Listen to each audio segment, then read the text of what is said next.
Yes. Okay. Wonderful. Welcome. We're so happy to have you all here.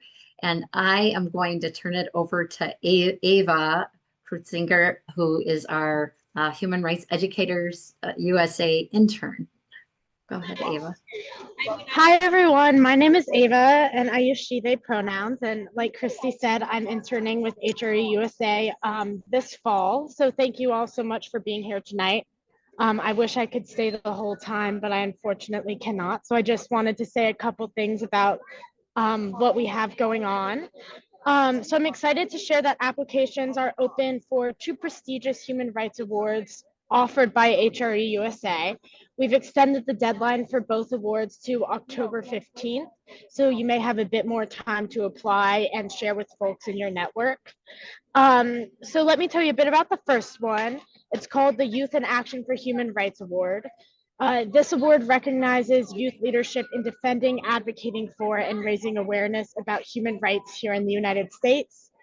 Um, and we give out two awards each year, one to an individual and one to a group whose work reflects and promotes human rights values. So who's eligible? High school students in grades 9 through 12. If there's someone slightly younger, we've had some exceptions. And this includes older high school students, GED students, or young people not in formal schooling. Just note that college students and anyone 21 or older aren't eligible for this particular award. And so, yeah, the application deadline is October 15th, and we'll announce the winners in December on International Human Rights Day. And then we are also accepting applications for the Edward O'Brien Award, which recognizes outstanding contributions to human rights education. So for submission details and instructions, you can look on our website. Christy might have just pasted that, but I'm going to paste it as well. And email your submissions to Nancy Flowers, and we'll also have a Google form set up. So yeah, please share these opportunities with eligible youth and human rights educators in your network. I think it's really important in times like these to really be able to spread recognition and make people feel good. So if you have someone in your life who you or yourself you think, has done some really cool work, we'd love to hear about it. And one more thing before I wrap up, our next training and action series is coming up on October 13th from 7 to 8:30 p.m. ET. And it's Module 3, Climate Justice, Action, and Human Rights Protecting People and Planet in a Time of Crisis. So we'll share the link in the chat. Once again, thank you all for being here and, being involved with us. It's great to have you. Great. Thank you so much, Ava. Thank you so much, Christy. Really appreciate really kind of setting the stage for us this evening.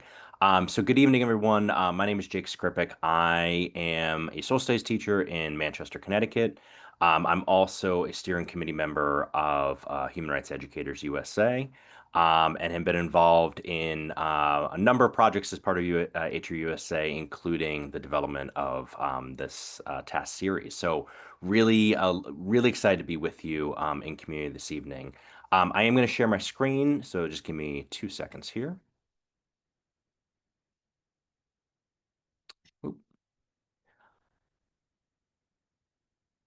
All right, so we're starting off this evening. You were drawn to this session for probably a variety of reasons. And really, we're kind of going to get into this evening these ideas of protecting civic space, and protecting civic power.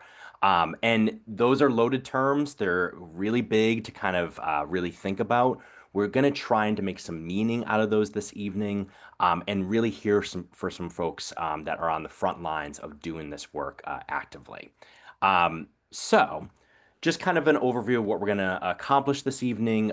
We've already kind of done our check-in in the chat. I'm going to talk about just some general expectations and norms for this evening's workshop. I'm going to give you all a little taste of what is civic action and what are civic spaces. You might have some ideas already coming into this workshop, and that's fantastic. We really want to make sure we're kind of all on the same page and really understanding what are these two broad terms.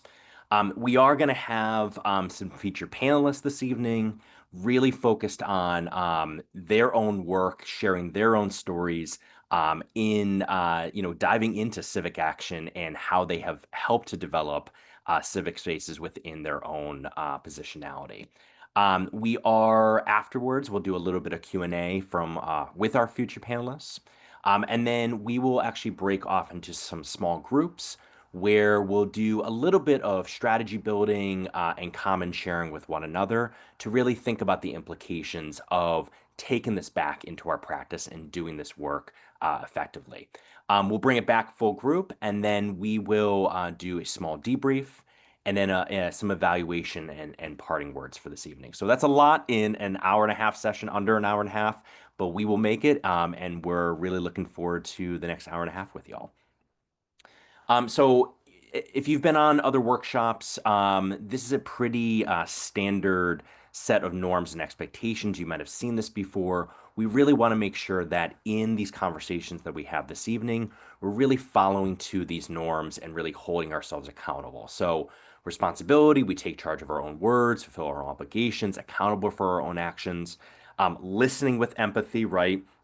Being in conversation with one another, we really want to make sure that we're listening actively, leaning into that discomfort when possible, but really having that intentionality when listening to others. Sharing airtime, being aware, I always tell my students being aware of the proverbial mic, right? Passing the mic, making sure that you are balancing your voice and the voice of others. Participating actively with interest, with engagement, and if you find times where you want to take a step back, that is totally fine as well. Bringing your enthusiasm, bringing your optimism to the conversation, making sure that your communication is as effective and respectful and positive as possible, and then really building a sense of mutual trust in these conversations that we have this evening. Again, it is always difficult to do this on a virtual space, but we really would appreciate all of y'all to take these norms to heart and really hold yourselves as much accountable as possible. So I want to give you maybe 2 minutes or so to kind of think about these two questions. And if you could post your response in the chat, that would be wonderful. How would you define civic action? What is your definition of civic action, and what examples come to mind when you think of civic action? So that's the first question. And then in the second question, what is the single biggest barrier adults or young people have attempting to take action for change, right? So what is that barrier that you feel is the biggest hurdle, the one that keeps coming up when either adults or young people try to make change in their communities, in their state communities, you name it. So I'll give you a minute to kind of think about those questions. Your thoughts in the chat would be wonderful. And I'm going to actually stop sharing for a second so we can see what y'all are posting. I'll put those questions in the chat again.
Some really great responses so far. I'll give folks, another minute or so to get your thoughts down. Again, these are loaded questions. We could probably go for hours thinking about them. Just your initial thoughts as we think about these.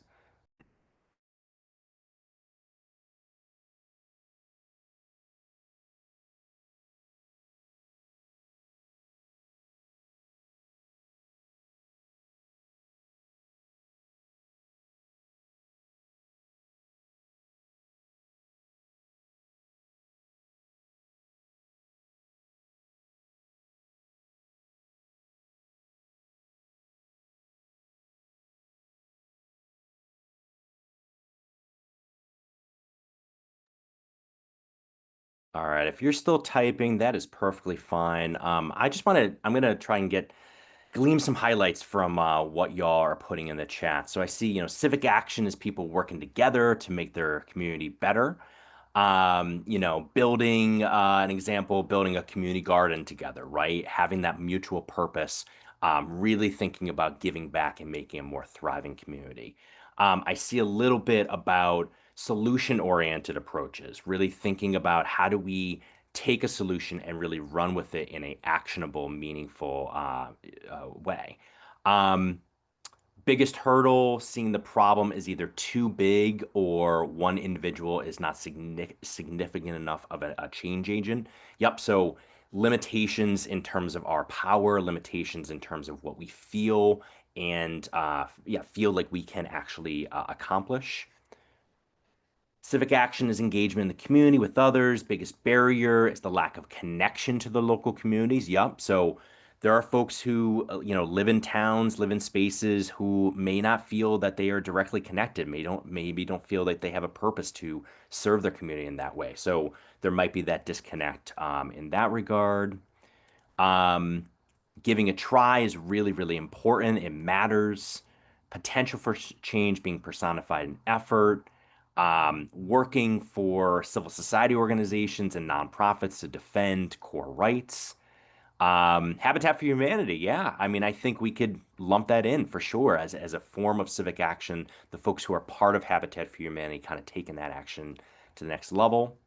Um, Different kinds of people coming together, biggest barrier, getting past the notion that everyone must think exactly to create meaningful changes, right? So having divergent thoughts can actually be a benefit, and using that to kind of hone where your solution is going. Collective action, um, how we choose to participate in our society, many barriers, including time, lack of awareness, fear of repression. And I definitely saw kind of a through line of the risks that come with civic action, right? Maybe you get blowback, maybe you have repercussions or potential punitive issues that come down the pike.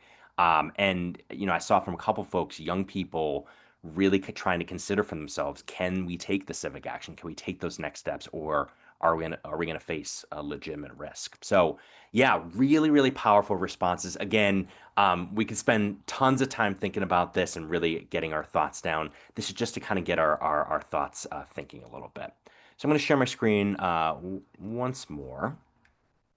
Um, there's probably a number of definitions out there, right? We can kind of come to hopefully some consensus, but the most common definition of civic action, individual or collective efforts to identify and address issues of public concern through various means: community service, advocacy, community organizing, electoral participation.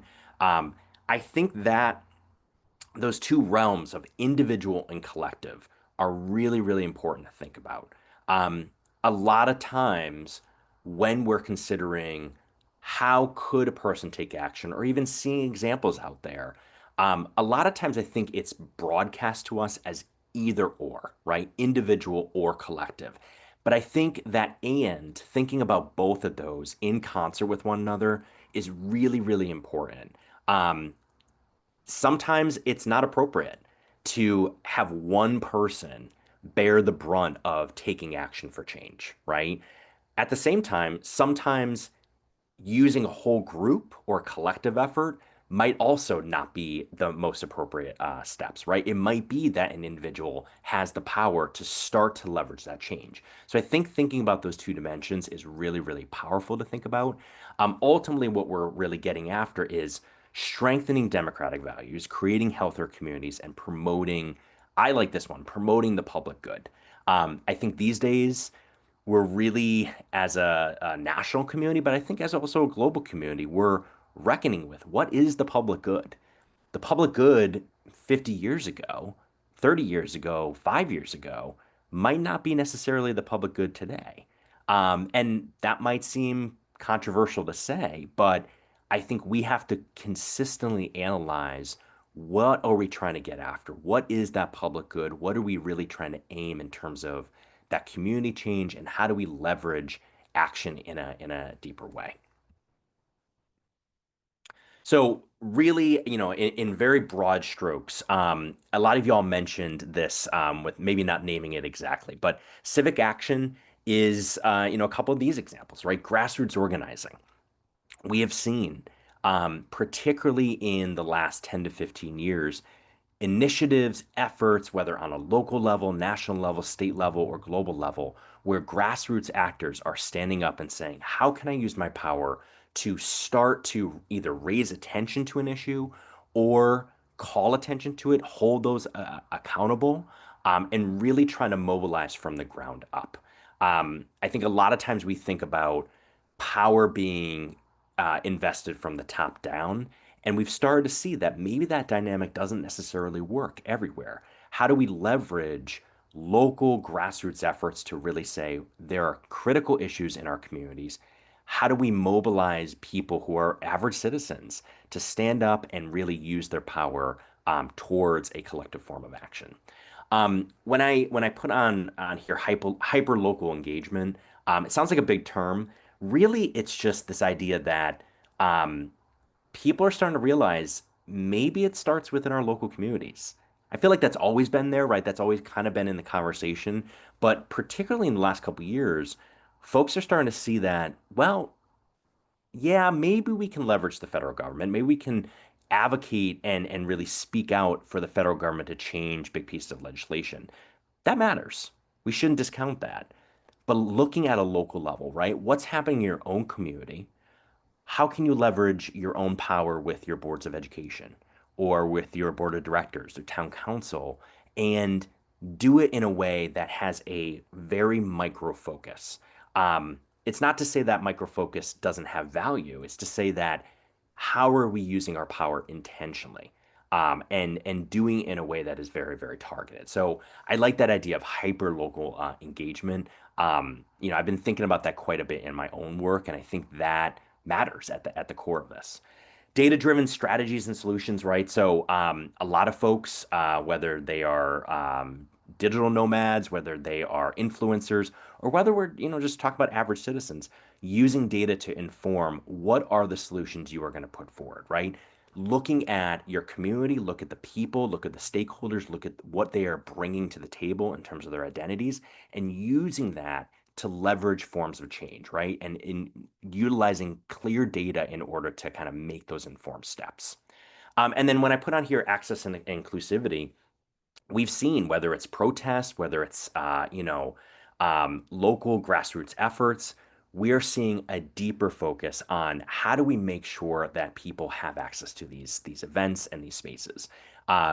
Whether it is ensuring that you are providing rides for folks to be able to go to the polls, whether it is making sure that a public event has all forms of accessibility for folks who might have a disability. We're really trying to kind of put that in the forefront of our brains. It's not everywhere, it's not perfect, but I think there's been a greater focus on how do we change the dynamic of civic action to make sure that people can actually access it and we can bring in more folks from more identity backgrounds and more places of understanding. So again, in broad strokes, we're really thinking about these kind of four different buckets of civic action. And there's probably others out there, but I just wanted to kind of provide that for you. Then we get into youth civic action, which I think is very similar when we're talking about kind of adult civic action, but we're talking about efforts and activities carried out by younger people, so typically folks under 25, to improve their communities, influence public policy, and participate in the democratic process. Again, you can think about when we look at these four major elements: community engagement, advocacy and activism, political participation, and social innovation. There are surely examples and ideas that either come from your home community or the communities around you in terms of folks, and particularly young folks, standing up and really saying this matters, and we're going to engage in each of these four levels of civic action. Just in terms of social innovation, because I think it's probably the most nebulous one out there, we're talking about young people developing apps on really helping folks gain an education. We're talking about folks or young folks doing startup projects to really think about how do they take clean energy, green initiatives in their communities and amp it up to the next level. We're talking about get out the vote initiatives, right? We're talking about how can we use even our digital platforms to really target younger people, but also adults to bring them to the table of that political and voter participation. So when we think about social innovation, we have to think about, okay, what can we leverage in 2025 in order to really make youth civic action come to life? I just put a couple things on here. We're going to share these slides afterwards, but I do think it's important when we think about youth civic action to really take a step back and say, how can we enable and how can we help young people do this with fidelity and with effectiveness? And so, a lot of my work is in my role as a social studies teacher is always focused on youth development, not only as an educator, but in my kind of other hats that I wear. I'm always consistently thinking about this.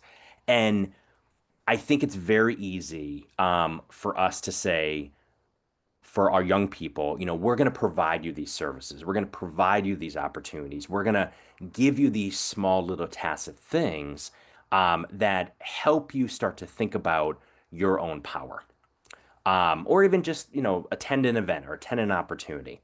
I think when we deeply think about this, we have to start moving down the continuum. How do we get our young people to not only just attend passively or engage passively, but really actively engage in their own power seeking and their power development? And so when I think about this, I think about how do we help young people gain the skills, the knowledge, the know-how, and the values towards that end of youth organizing and youth civic action. It's not an easy task, right? There's a lot of barriers that come into place here, but I think about it's not just giving token opportunities and events or situations for young people to involve themselves in. It's really about mobilizing, uplifting, mentoring young people so that they have the tools, the skills, the know-how, and the values to be able to do this work effectively. Um, yeah, so I would just say, like, I think that's a consideration we have to make. That's hard work, but I think it's really, really critical to kind of move the dial towards a deeper level of civic action. And then I put this on here as well. Again, very similar to the last chart, really kind of thinking about how do we move the dial from just a quick intervention towards deeper systemic change. I deeply believe that adults have a role to play here. I think that a lot of times adults maybe stand on the sidelines and we watch from afar and we think, oh yeah, yeah, young people, you can go do that. That's all good. Good for you. But I think how can adults really reframe the conversation and reframe these spaces to be partners with young people, learning together, working shoulder to shoulder, and really moving young people towards that last level of systemic change. It's hard, but I think that's a necessary element if we are actually going to tackle critical issues in our communities. And then, really the last thing I'll just share is taking it to the kind of the broader level. So yes, we might be able to engender young people to have the skills, the know-how, the capacities, the values, but then what does that look like in practice? How do we actually start to cultivate civic spaces that are youth designed and youth forward thinking?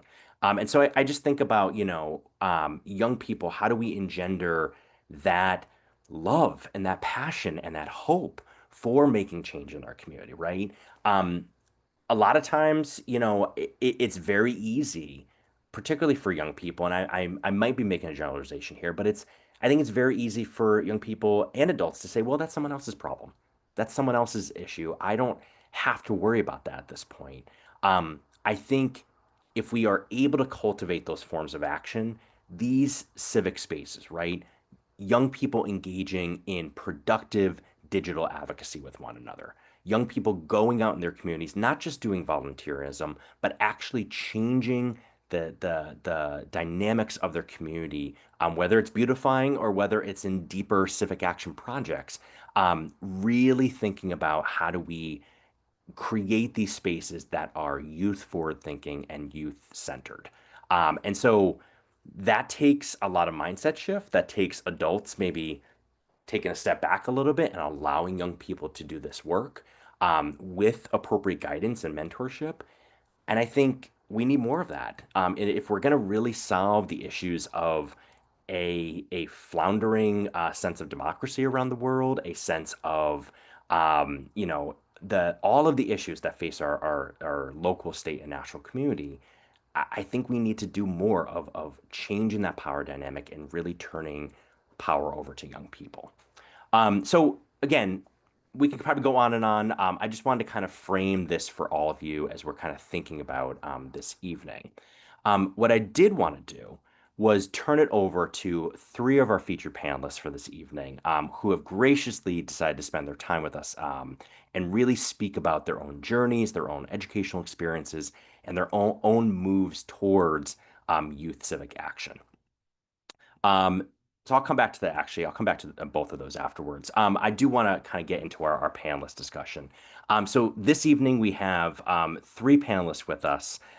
We have Mistura Ayuguki from Connecticut. We have Pranav Raju, student from Texas. And we have Kyle Zingler, who is a student at Fordham University. I will give them the floor in a minute to share their experiences and share a little bit more about their journeys. But if we could all, in the chat or even just with your hands, give a nice silent round of applause for our three panelists for this evening. So hands, claps, emojis, anything like that. We love that. Thank you so much for being here this evening. I'm going to turn it over to Mistura. I'm going to stop sharing my screen, and I want to give Mistura some time to kind of share her story. Okay, you guys can all hear me, right? Okay, like you said before, my name is Mistura Yugoke. I'm currently living in Brookfield, Connecticut, so I am a current senior in high school, so I'm almost free from the shackles of high school, thank God. Um, so a little bit about me.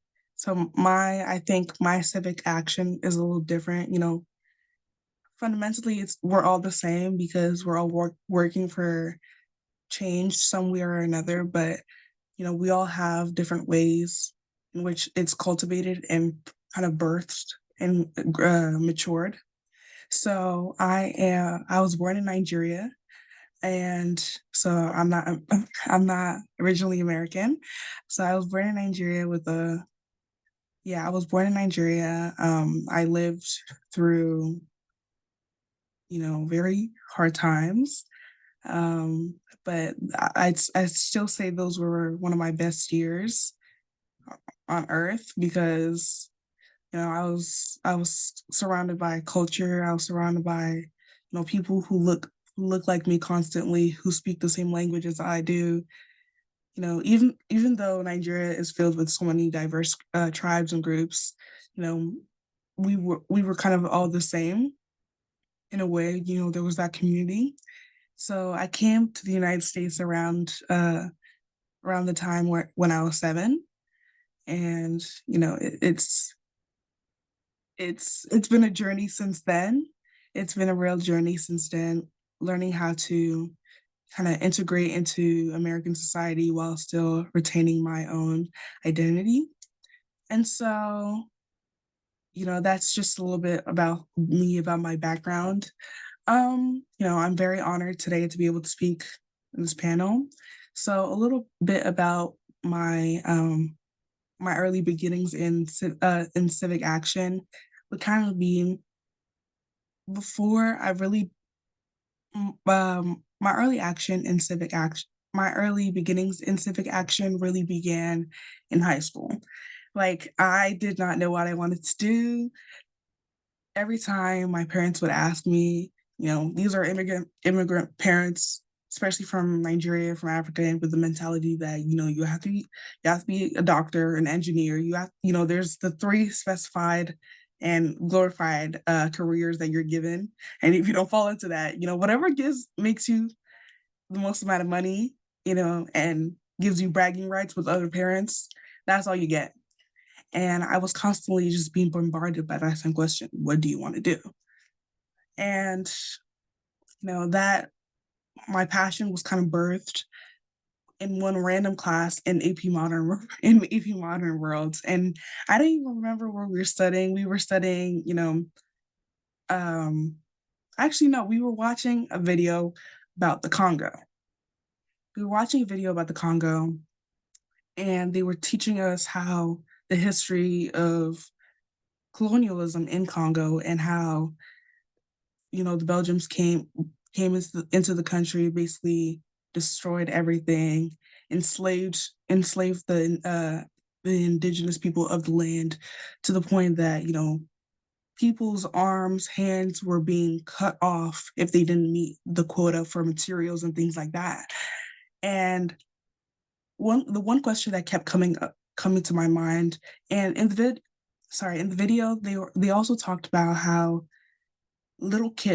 children were going into mines, were going into unstable caves to, mine materials, mine copper, things of such, for these big high-tech companies. And I remember I was so enraged, I was so infuriated, because I'm like, okay, why are these people just showing me this? Why aren't they doing anything? Why? Why aren't they doing anything to help these children? Instead, because these are 4-year-old children, 16, and I know, if given the opportunity of education, if given the opportunity to grow themselves, they would be able to forge that brilliance that they have. And so I asked my teacher, I'm like, why aren't these people that are showing us these videos and bringing these videos and stories to the internet, why aren't they doing anything? And he says, they're just reporters. This is their job. Their job is to bring awareness. Their job is to bring awareness, and their job is to kind of feel that fire within the audience that are looking. And I think they, from that, watching that video alone, I think they did their job, because since then, that one moment, that one video really motivated me. It really, it sparked something within me to say, okay, this is what I want to do. I want to help Africa. I want to help these children who are being deprived of their potential, who are being deprived of their education, who are being deprived of, excellence or prosperity, because, there's no one to help them. They have no voice, especially in a country, especially in a continent, in a culture which children aren't given a voice. Children are one of the least represented and underrepresented groups, but especially in African cultures, you are seen and not heard. I have experienced this. You are seen and not heard. You're born into a culture, especially if you're a woman too. You're born into a culture, kind of as a slave, as a modern day slave. And so that kind of the video that I had just watched kind of birthed this spark within me to say, wow, this is what I want to do. I want to help Africa, and I want to go into politics. I want to go. I want to be in those rooms making those decisions. I want to be, those legislators making those decisions that give these children the right to go to school, the right to, be in a class instead of being in a mine, because these children were developing tumors, and it wasn't just, a one day thing. They would be developing tumors. I remember this one guy had been talking about his own narrative. He said that they would develop tumors, they would develop all kinds of sicknesses and illnesses, but they couldn't do anything about it because these mines, that was their livelihood. They couldn't afford to go to a hospital.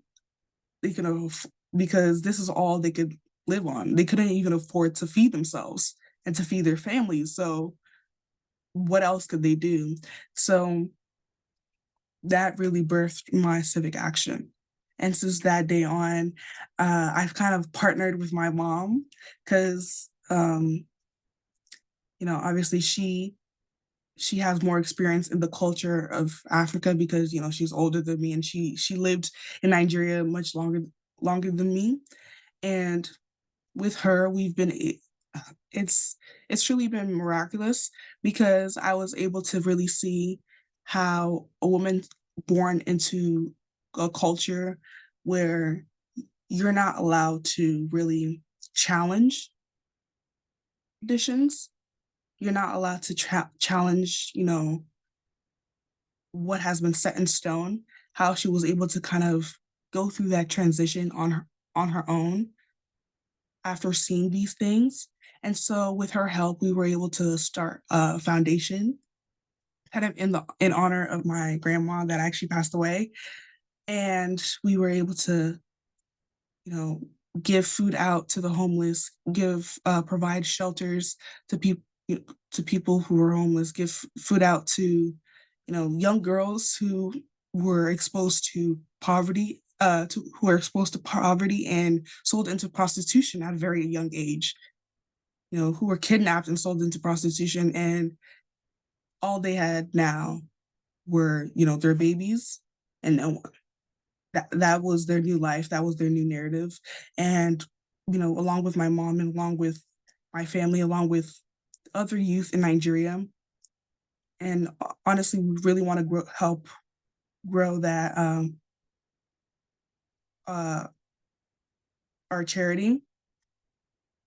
We've been able to reach others. We've been able to connect to others.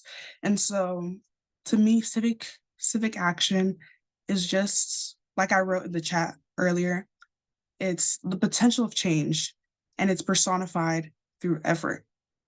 All, once you have that inclination that, oh, I want to do something, do it. Everyone has an inclination to do something. The only thing that sets you apart is your actions. Are you going to do it or not? And I always encourage people to really follow your heart, whatever it is you do want to do, because you really don't know what the future may hold. And you don't know if you're the one you're a future revolutionary who could change the fate of the world. And I know it might seem a little naive, but that's really what the world is about. You do not know what tomorrow holds. And I know that's kind of like a cliche, but it's the reality of our worlds. It's the reality of things. And I know this may not have been like the extremely stacked resume that you might have wanted, but this is my story, this is my narrative, but it's also to show you that a minute detail, a minute experience can really change the fate of your whole future, and how you really see yourself and how you're able to interact with others. And so civic action, it's really wonderful because you're able to have this empathy and connection with others that I feel like it just can't be taught. It births something in you, and then as you grow that civic action within you, it just continues to mature,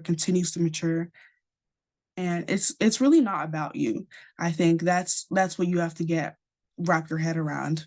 Sorry, I'm gonna finish up. I know I've been talking for a long time.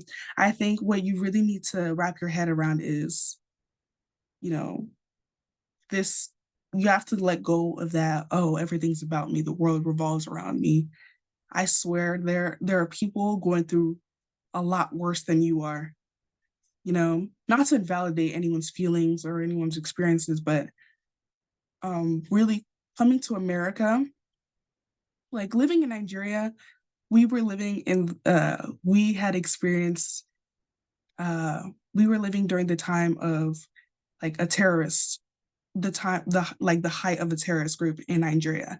And I remember my mom would show me this video, not to scare me, but to inform me of, this is the reality of our world. This is the reality of our country. If I don't show you, who will? If I don't teach you these things, who will? She would show me this video of, sorry, this little like forward, but basically be a video of people being cut apart, like, because that's what the terrorists would do. They would kidnap people, cut their body parts apart, and to establish some kind of superiority and instill a fear into the hearts of people. But we just have to, we as the youth especially, we have to remember that word of just potential. You have the potential to be great. You have the potential to change anything and everything you put your mind to. If you can inspire one person, you can change starts from one person. Change the mind of somebody else or present a different perspective. If like the culture I'm born into, it's a culture that has been standing since the beginning of time. You cannot change their mind. They are so set in stone. But you can present them a new perspective. So if you can't change their mind, present them a new perspective. Find new ways to engage with people. Find new ways to, still get the focus of your message to them. Just present it in a way that appeals to them the most. Because I feel like when you're doing the civic action, especially if you want to go to a field like politics, you kind of have to sugarcoat some things or present it in a way that appeals to people. So that it might be a hard truth to swallow, but if you have that presentational skill and a way with words, it's truly gonna change how you interact with people. And so, kind of to end off here, if I could say like a little message to the youth, not just to youth, to anyone who just wants to pursue civic action, who wants to help, who wants to change, be, I like to say, who wants to be a revolutionary in this world, act now. There is no tomorrow. Tomorrow's not promised. The next minute isn't promised. Act now. Whatever feeling you have that, oh, I really feel strongly about this and I want to change it. Research, gather some friends. Even if you don't have friends, make some, find someone to support you. And if you find no one to support you, support yourself and just act now, because you don't know the significance you hold as a person to nations, to cultures, to people, to individuals all around the world. So you might say, you have such, minute significance, but you really don't. So I think that's kind of my little spiel. Sorry if that went on for a long time, but I think that's my little spiel. So I think I'm coming off right now. Thank you very much, Ms. Stora. Really Yeah. appreciate it. Snaps and claps all around. Lovely, lovely. Thank you, thank you. I'm gonna pass it on to Pranav to share a little bit about his journey and his experiences. and I will share your slides. Yes, thank you so much.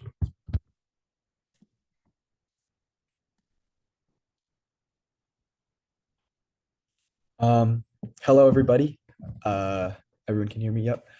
My name is Pranav. I'm 17 years old. I'm currently a senior at Capel High School. I'm located around like the DFW area.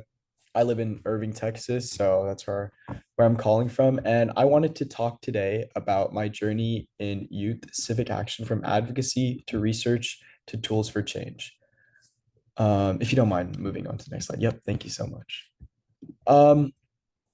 So firstly, before I jump into all this, I wanted to talk a little bit about my background in youth civic action and civic action in general, and what kind of inspired me to kind of take my own action and do something that I would say like not a lot of kids are currently doing. And so me personally, I'm type 1 diabetic. I was diagnosed when I was 7 years old, which was just around 10 years ago from just a couple of weeks back.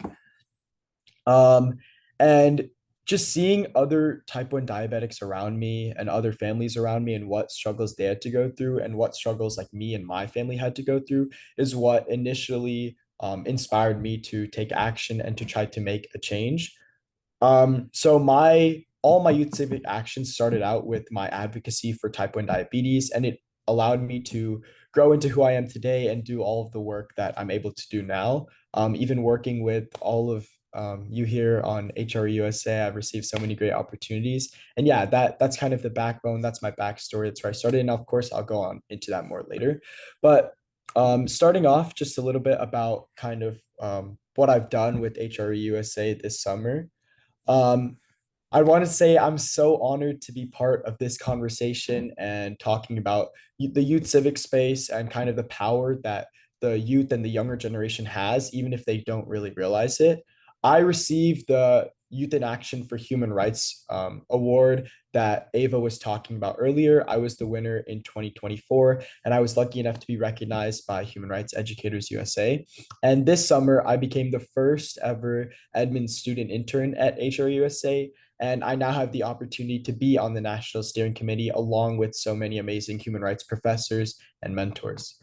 And through my work with that, I've seen firsthand like just how important it is to create spaces where young people are actually able to not just kind of have a seat at the table, but are actually able to interact in the discussions and make decisions and help lead to decisions that like change the community and change the environment around you.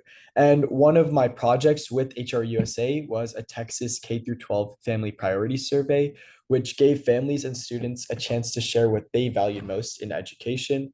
Doing this kind of helped me like strengthen one of the things I really believe in, and that's like when younger people are given the tools, the trust, and like the opportunities that I was given by HRE, they're able to contribute like meaningful solutions and help everybody around them.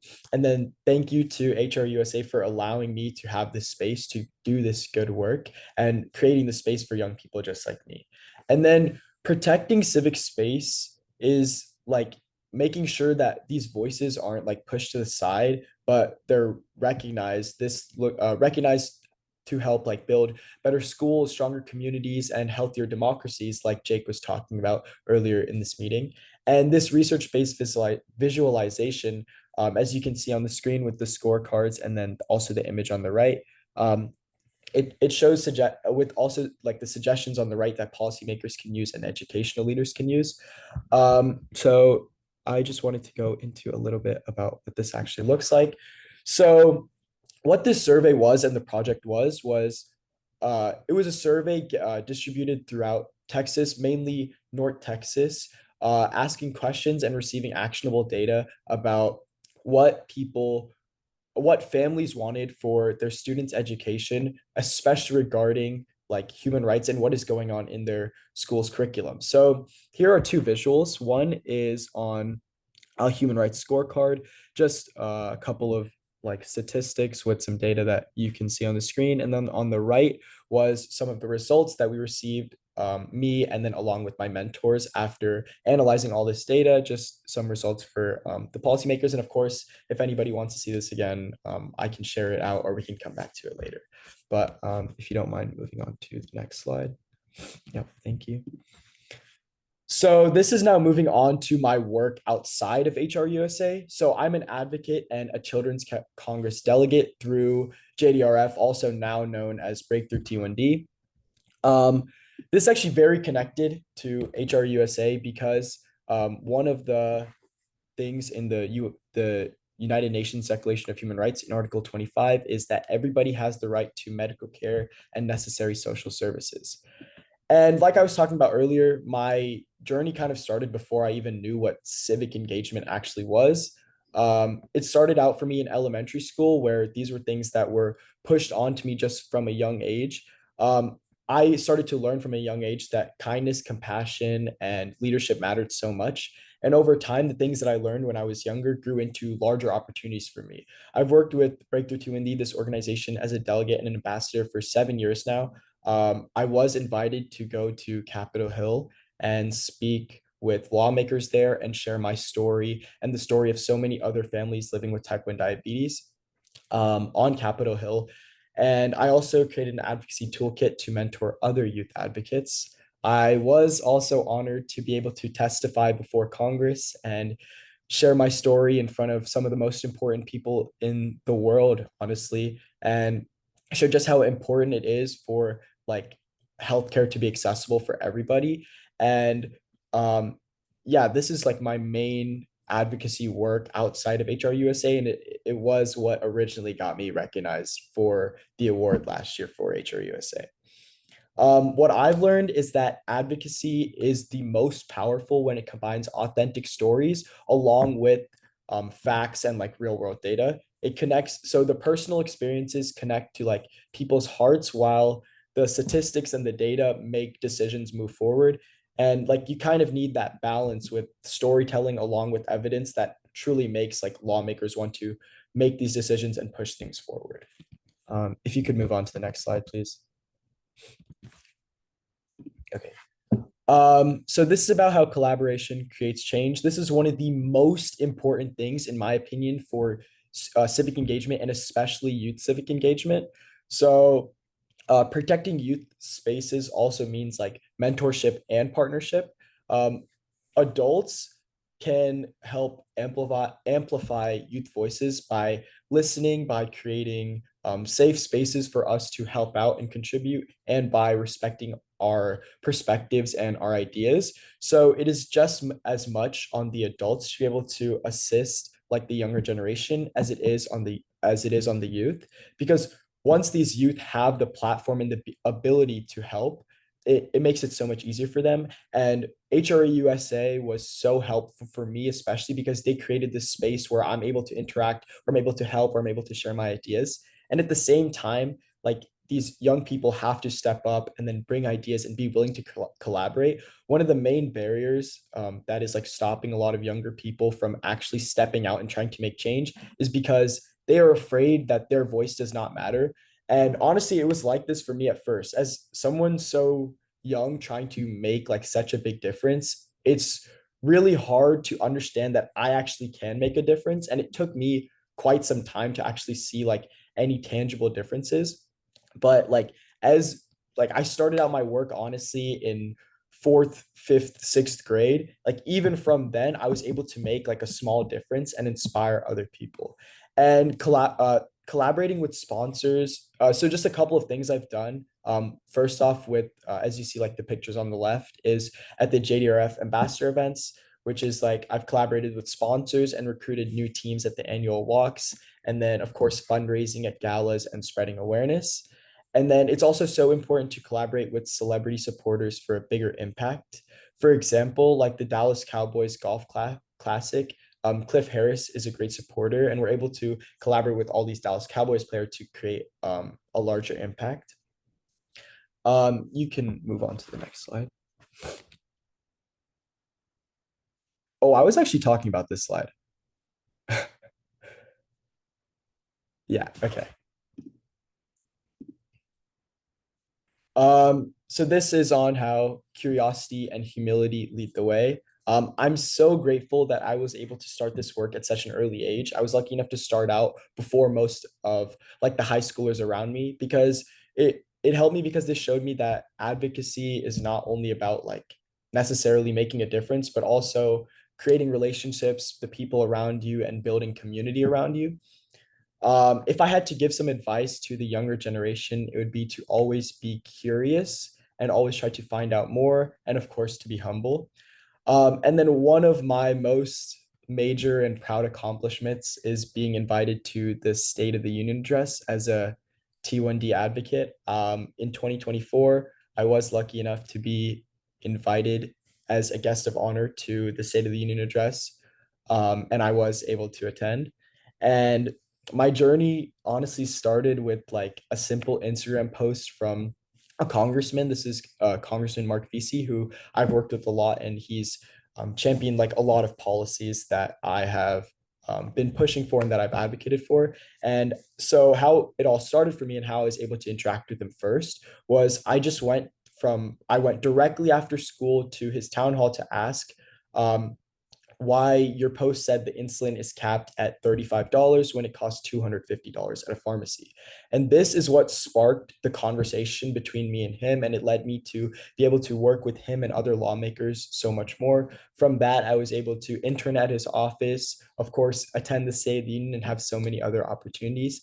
And just that one moment of curiosity where I just wanted to get answers from somebody who is so much more, who is in a much higher seat of power compared to me. That curiosity helped me build this connection with somebody so important, which helped me advance my work and have more of an impact.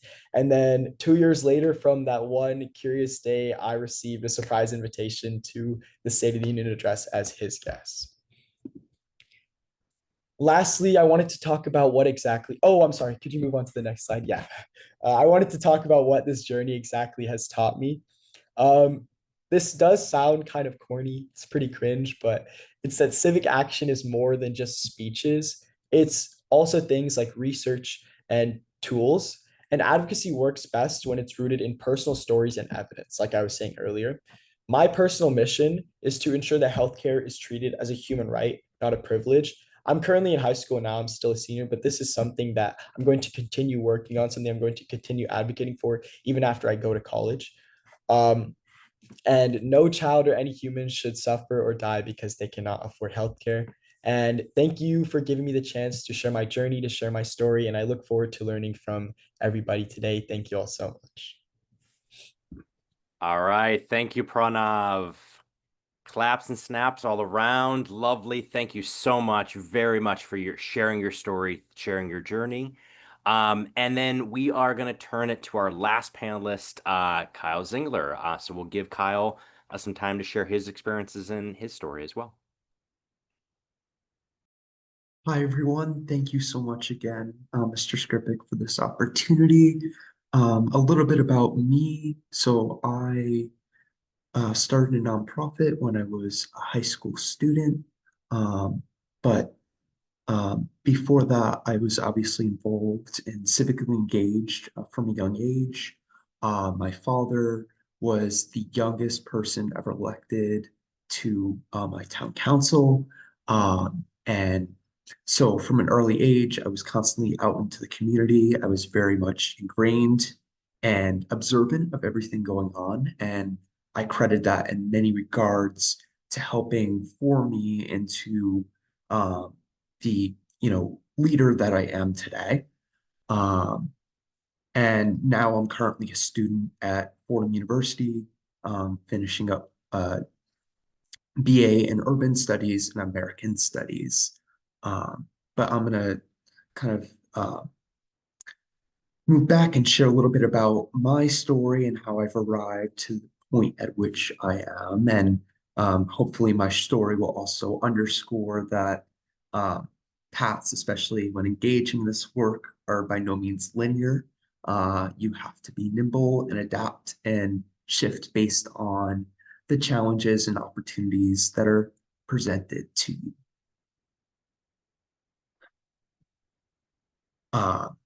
So I credit a lot of my interest in community engagement and civic action to my experience as a Boy Scout.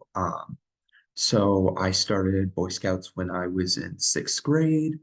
Um, I, at that time, just saw it as an opportunity, an avenue to give back. But through that process, I was really trained to think critically about my positionality and my role as a global citizen through the various engagements, activities, and also merit badges that I had to do en route to becoming an Eagle Scout. And one of the culminating things that is involved when it comes to obtaining this rank is designing and implementing a community-based project. Uh, and so I completed this project in the fall of 2019. Uh, at that time, I was involved heavily with a local community theater. There was a need to um, reorganize their warehouse space. It was a bit of a mess. Props, materials were all over the place. So I took on the project and told the executive director, I'll do this for you guys as my Eagle Scout project. My Scoutmaster thought that the idea was a little bit outside of bounds, but I mobilized the community. I did a fundraising effort. I pulled together a pasta dinner. I got sponsors, raised $2,500 to build, to, get the materials to build the loft with my other buddies who were scouts, and pulled together this project in the fall of 2019. And so I learned a lot in terms of what it takes to be a competent leader. But then uh, you know I at that point I was halfway through my sophomore year. Uh, then it became March 2020. Everything shut down. I no longer had this support system that I had in Scouts, or the sense of mission, purpose. Because for everyone that knows me, I am always a very mission-driven person. I like to do things with purpose that are going to make a tangible impact. And so one day, my mom came home. She was working then as the director for family school community partnerships for Vernon Public Schools, town over from Manchester and central Connecticut. And she told me about how she spent 3 hours on the phone trying to track down diapers for a family. And she told me about this experience and turned to me and she was like, uh, maybe you should start something to address this. So I took her word for it, and that led to the development of my current nonprofit organization, which I still manage even as a full-time student. So if you wouldn't mind advancing to the next slide. So I, during the middle of COVID, then reached out to superintendent of my public school district, was like, I want to host a diaper drive to benefit MAC Charities, which is a social service agency in town. Are you willing to provide the space? And, he enthusiastically said yes. And so I put out a call to members of the community. I put together a flyer, created social media accounts, and the community turned out in droves in support. And we filled the back of a U-Haul truck with diapers, which we in turn brought over to MAC. And after that drive, I took a step back and reflected and was like, okay, obviously there's a great community need, right, for this resource. I myself, out of all people, did not envision myself taking on such an endeavor. Most of my other colleagues are predominantly female. It's very rare for males to enter into space talking about, addressing the maternal health needs. And let alone most of those people are twice my age in these spaces. But I got on the phone. I was calling other colleagues across the country. How do you do X, Y, and Z? And I was learning from them, taking that back, applying to my own work. My dining room, as you can see, bottom corner of slides, was the storage space for all the products. Thank God that is no longer the arrangement. But I was very hands-on. I was moving, loading products. I also had other um, young people involved that were kind of behind the scenes helping me to facilitate distributions to partners. And then you wouldn't mind advancing one more slide. I'll show you a little bit about where we're at today. This is a little bit about impact. So over 500,000 diapers distributed, over $300,000 raised, including $125,000 in our past fiscal year that closed June 30th.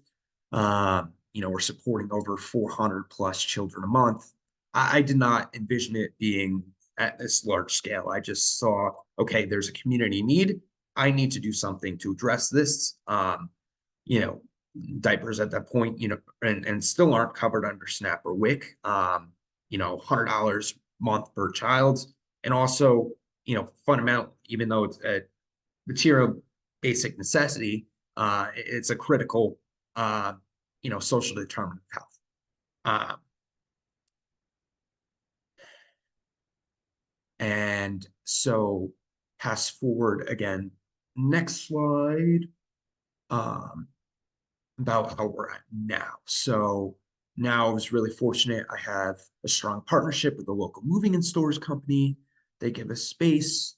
So I have close to probably 25 to 30 pallets of goods in there at this moment. We distribute out through 9 partners.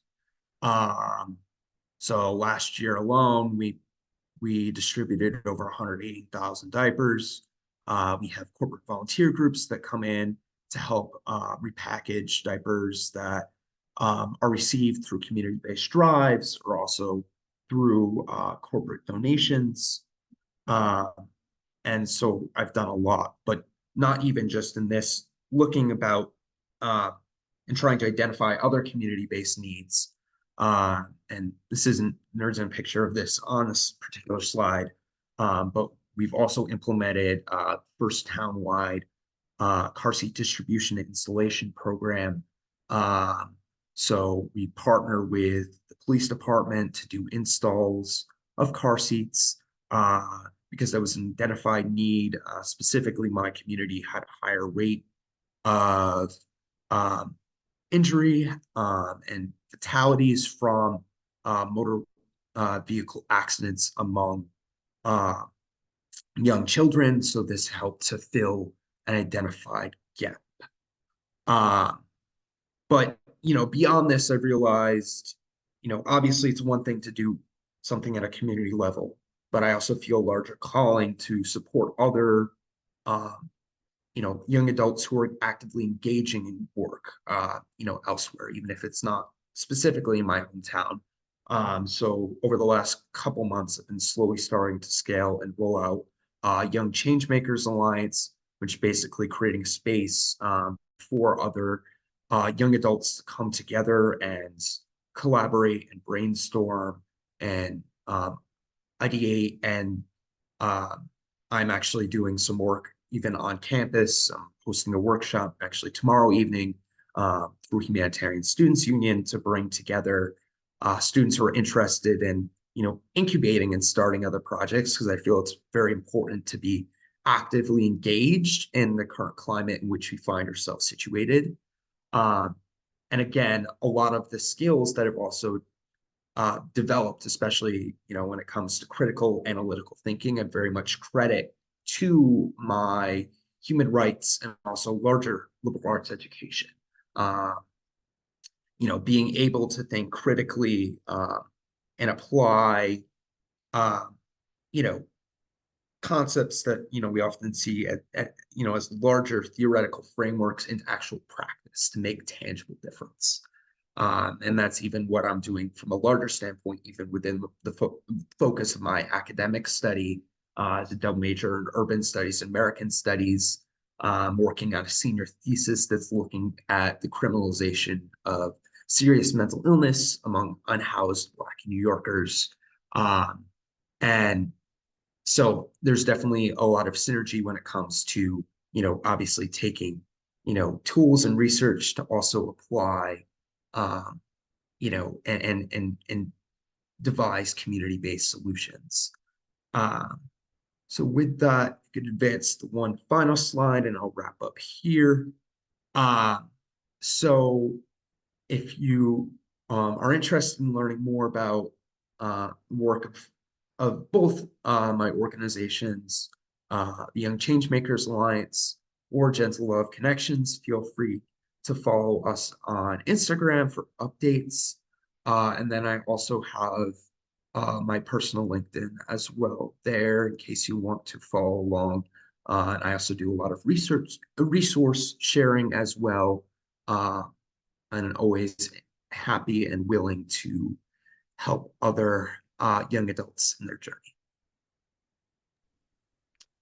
Wow, thank you very much, Kyle and Pranav and Mistura, for a wonderful, wonderful panel. I am just overwhelmed by all of the energy and all of the deep commitment you have to each of your work. It's so, so inspiring and so thankful for you sharing your experiences with us this evening. I'm going to stop sharing. I thought what will be nice is I'm going to pivot a little bit in our programming. Really just to kind of open up to our participants this evening. If you had any follow-up questions, things you want to raise for Mistura, Pranav, or Kyle in terms of their work, their experiences, or even things you're thinking about in terms of civic action. Yeah, so questions or comments for our panelists. I'll open the floor. Please feel free to unmute and share. I see Olga's hand. If you'd like to feel free to unmute. Wow, those are all amazing examples of community service, and it shows how like one person can make that big of a difference. Those are all really good examples. One thing I have thought of is that I'm very passionate about sustainability, and I like the idea that you're distributing lots of diapers to people in need. But I hope that the diapers create a lot of plastic pollution. I wonder if there's any like cotton diapers you could distribute or something that's natural material to limit plastic pollution. They're probably hard to get a hold of, but just came to my mind. Yeah, I'm happy to address that real quick. So in terms of there isn't really any cost-effective alternative beyond disposable diapers on the market now. And the issue with reusable diapers is many of the families that we support do not have access within their place of residence to a washer, so they cannot wash the diapers after they've been soiled. So that's the main reason why we can't effectively distribute on that scale. And there are bamboo alternatives, but they're more than double or triple the cost, and based on the volume of and number of individuals that we're supporting on a monthly basis, we can't absorb that big of a cost at the current moment. Very interesting, but it's good work you're doing. Other questions? I'll look in the chat as well. I could dive in with a question if I could. Yes, please. Oh, awesome. So I teach human rights as well as genocide studies. So I have a lot of seniors in high school. And I'm definitely inspired by all three of your stories. And I was interested if you could tell me about a time or a situation where you felt as though you influenced a fellow student to maybe like join along with you in the work that you were doing.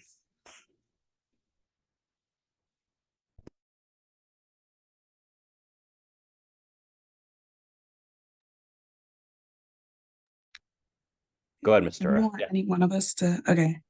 Wow. Um, I think there has been a time where I felt like I influenced a fellow classmate, but I wouldn't necessarily use the word influence. I think it was just like a mutual thing where we kind of I shared my experience with her. I shared my um what's it called? I shared my passions with her, and we kind of just connected on this unseeable level. And so it was just it kind of just clicked from there, and we were able to just she was able to join my efforts, and I was able to reciprocate that with whatever she also wanted to do, because she went on to create what's called food drives for people in our local community. She was able to um what's called organize what's tampon drives. So it was very amazing to see that, the youth were just capable of doing this, and were capable of just encouraging each other, because I feel like most of the time it's us being encouraged by adults and not just each other. So, yeah.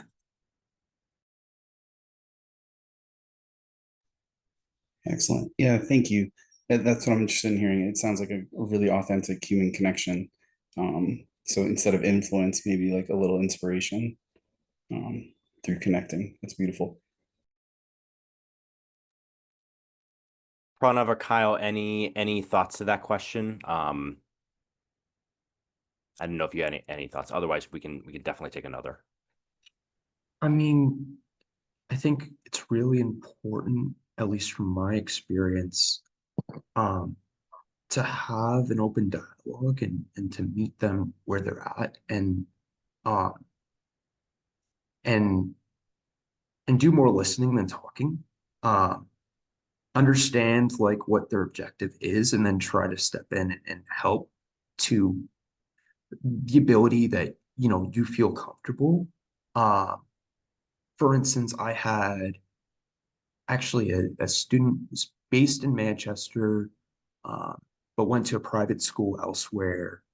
So working on a summer project this past summer, uh, I ended up, having a discussion with her, uh, and through that discussion, I learned a lot about her um, purpose and passion, and um, was able to help bridge, connections to help the advancement of her senior service project, which involved like creating like maternal health um, kits, because she had an interest in reducing, you know, Black maternal mortality, and so I was able to, help connect her to the East Hartford WIC office through one of my contacts I work closely with in the town, because we're also a service provider in East Hartford. And uh, you know, just being able to be in that position to help and you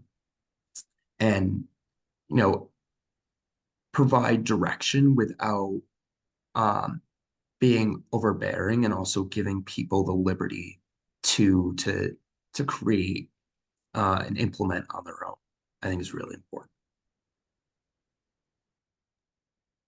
Yeah, thank you, Kyle. That's a lot of natural, well developed, I think, leadership qualities right there.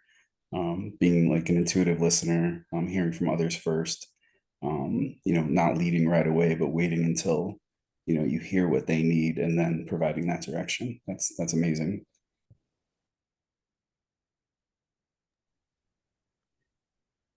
Maybe I could just pose one kind of final wrap up question for our three panelists. I think these days we look around and we are faced on a local, state, national level with a range of challenges, right? And it is really, really, really easy to just kind of be within our own isolated spaces, to not really branch out, and to be like, you know what, I can't deal with that right now. I'm dealing with my own stuff. The challenges are too big. I would just maybe ask our panelists, and maybe like 1 minute each, to think about what gives you hope in these times, right? We know the challenges. We're not going to go over them over and over again, but what gives you hope right now in terms of particularly young people taking action for change? I'll let any one of our panelists kind of weigh in. But yeah, what gives you hope right now? Yeah, I can answer this one. I would say honestly, like even regardless of what is going on, no matter what the times are politically, with education, anything, because like me personally, I have a really good support system. So I wouldn't say I ever really like lost hope in the first place. So for me, like I've been doing work for a while, so it's been going on, and I never lost hope because of the people around me, whether that's like my family who are always super supportive, they help me even since I've been like super young. So and then also like my friends, I've always had people supporting me, so it's really easy to like keep going and not really give up when there's other people around me. And like whenever I wouldn't really say I've tried to like give up, but whenever I start to like slow down or get a little bit burnt out, it's easy to keep going because I have like people around me who support me.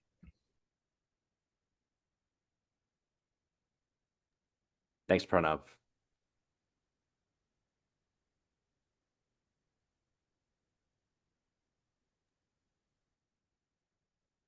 Wait, do you want us to answer the question as well? If you feel so inclined. Um, I think um what gives me hope in the youth is kind of a rebellion. We I think it's with every, every generation, teenagers will, I guess we always have that rebellious phase, but we're able to use that rebellion in like a positive light. We always want to challenge the norm. We always, you know, in a good way, we don't like being told what to do.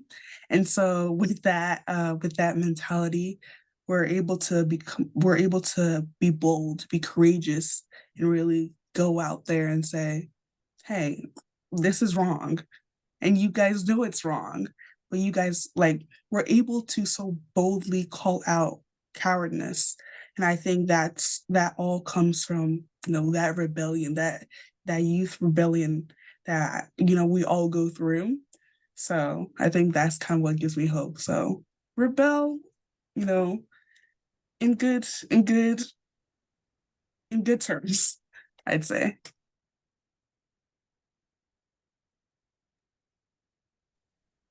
Yeah, and building off that, I would say one silver lining moments in this particular moment of, constitutional and democratic crisis is that people realize the power of their voice and collective action and are no longer willing to just sit idly on the sidelines and realize the importance of engaging in the democratic process.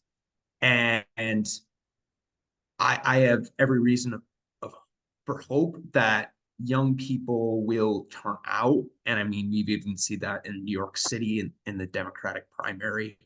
So I have every reason to believe that um, there is a recognition that young people need to have uh, a say in the process and can offer new ideas and new visions. And if people are not willing to give you a seat at the table, I think there's a willingness to create your own table and to lean into your own team of advisors to make a tangible change. And I think there's a hunger and a willingness and a need and urgency to do something.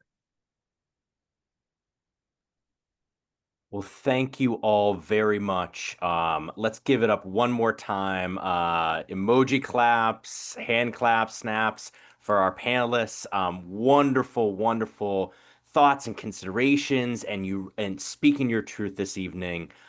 Really, really enjoyed our time together. So thank you, Mr. Kyle and Pranav. Real quick, as we kind of wrap up for this evening, what I am going to do is put a evaluation in the chat for you all. Can someone just give me a quick thumbs up to let me know if it works and you are able to fill it out? Or even just unmute and let me know if you are able to fill it out. Those give me a yes. All right, perfect. So that we would really appreciate your feedback. We're really trying to gather just some quick feedback on each of these sessions that we offer. So please take some time to fill that out. We'll also send that out via email as well in case you miss it or you can't access it, you're on your phone this evening, what have you, but we'll get that out. We're also going to share the slides with you. We have some other resources in there that we would like to share. And I'll just quickly mention, as I share my screen as we close out, give me 1 second here. Please, in terms of HR USA, if you'd like to stay connected with us, we have a number of options to do so. So we do have our monthly newsletter. If you, when you get these slides, you're more than welcome to click on there to receive our monthly newsletter. It is chock full of a ton of resources, events, happenings all across the country and world, conferences and events and opportunities and resources. So it's a really, really great site to kind of use and just have populated in your inbox per month. If you don't click on that link and just want to go to hreusa.org, you can find our newsletter on there. We are on Facebook and LinkedIn and Instagram as well. And so those are great resources to kind of check out and see what our organization is doing.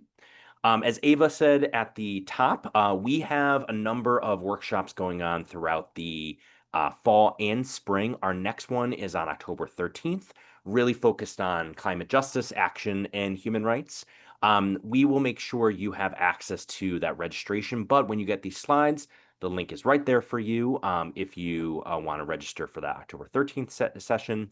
We have opportunities to become a member, so you can click on there and become a member of HRUSA. If you are interested in getting more involved in terms of projects and leadership in HRUSA, please let us know. You can email Christy or myself for fielding any opportunities like that. And we do have a number of action teams and committees that kind of really are the heart of our work as an organization. And yeah, I put that link in the chat. You are more than welcome to scan that QR code with your phone.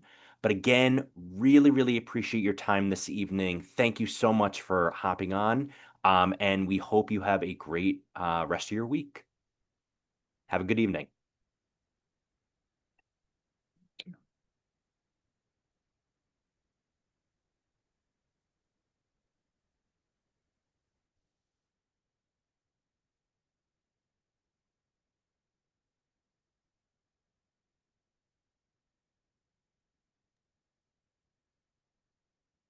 You can stop the recording too. I can, absolutely. Let me see.